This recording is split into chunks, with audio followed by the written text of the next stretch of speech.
What's up, everybody? This is John with Archer Film. Thanks for watching, subscribing, liking, comment, please. Now, honestly, Pixar has been knocking them out of the park since Toy Story came out. They had a string of hits that were so unbelievable in their storytelling, their ingenuity, their sort of emotional depth, their character development, that you just knew that at some point it was going to drop off. Now, honestly, like the first 5 or 6 movies, in my opinion, it peaked with Up and WALL-E as far as storytelling goes. And then you had some other really good ones come out over the years, and then it was kind of a mixed bag. Some were good, some were okay. Lots of sequels that just weren't necessary. I thought Toy Story 3 was fantastic. I didn't even bother with Toy Story 4. So a lot of the sequels and stuff I just didn't really care about. Cars was just kind of boring and formulaic to me. But then Inside Out came out a few years ago, and I was delighted. It was fantastic. It was very clever, using the emotions in that way. And I just thought it was a great story, and it choked me up a few times and genuinely had me cracking up. But after that, I just kind of lost interest. And, occasionally I would watch one. I watched Luca, and it was cute, but nothing really there for me, no depth.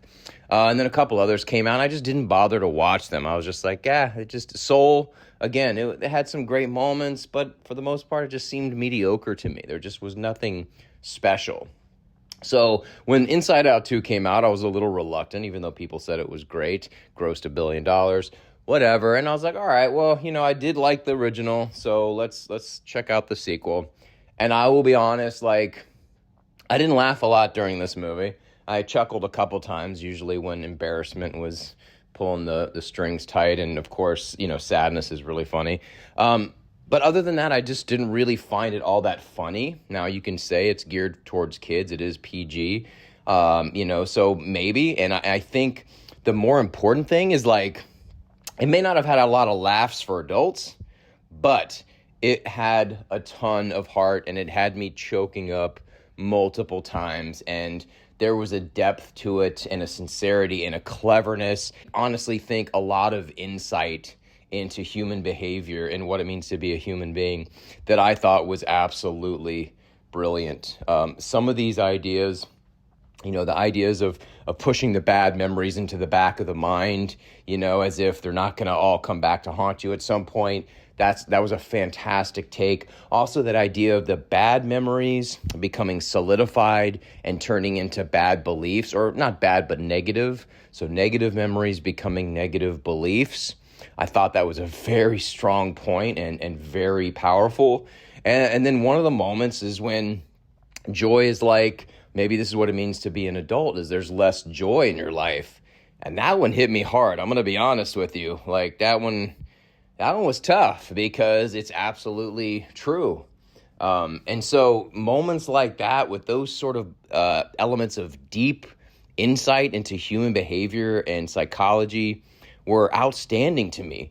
The idea that, number one, that puberty took over and kind of created chaos inside the mind and all the construction and all those things. The sarcasm was very funny. Stuff like that was brilliant in my opinion. And of course, anxiety taking over and making a lot of decisions. That was pretty smart. And it just sort of showed that anxiety is there as a useful tool. In fact, a lot of the human emotions that they portray, you realize that we need all of those emotions. We need sadness. We need anxiety. We need envy. We need those things because they all sort of shape us. And I thought that was profound. And for a kid's movie, very productive and constructive. And there's no agenda there. There's no, political belief. There's just this deep sort of understanding of what it means to be a human being. And I thought during the climax, when she's playing the hockey game and she's obsessed with, is she good enough? She keeps saying, I'm not good enough. So she's trying even harder, and it's kind of making her a worse human being. She's being mean to the other hockey players, and it's because she keeps thinking she's not good enough. And I thought that was very powerful. That was a powerful way of sort of expressing, what we all kind of feel at a certain point, But for a kid to watch this movie and to sort of understand that, I think it really will help them understand, human emotions and their own emotions, and that all of our emotions are valid. Because in recent time, especially with social media and all the other stuff, like, they would like you to believe that, like, negative emotions are not good, good vibes only. Or what this movie helps, I think, people to understand is that, like, yeah, anxiety doesn't have to control your every decision, but it is useful. It is a guide to make sure you study for your Spanish test, like in the movie, or practice really hard if you want to win the hockey game.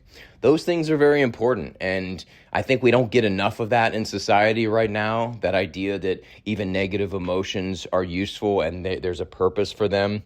And also, to look out for joy in life, because it is going fast, especially as we get to be more plugged in and more isolated from each other. But anyway, I just thought Inside Out 2 was fantastic. Again, I didn't laugh a whole lot. There's some funny moments, but really it was just how clever the story was and how much insight into human behavior the writers and director really had, and I really enjoyed it for that. So go check out Inside Out 2, especially if you have young kids, because I found it enlightening and delightful. All right, that's it for me. I'll see you in the next video.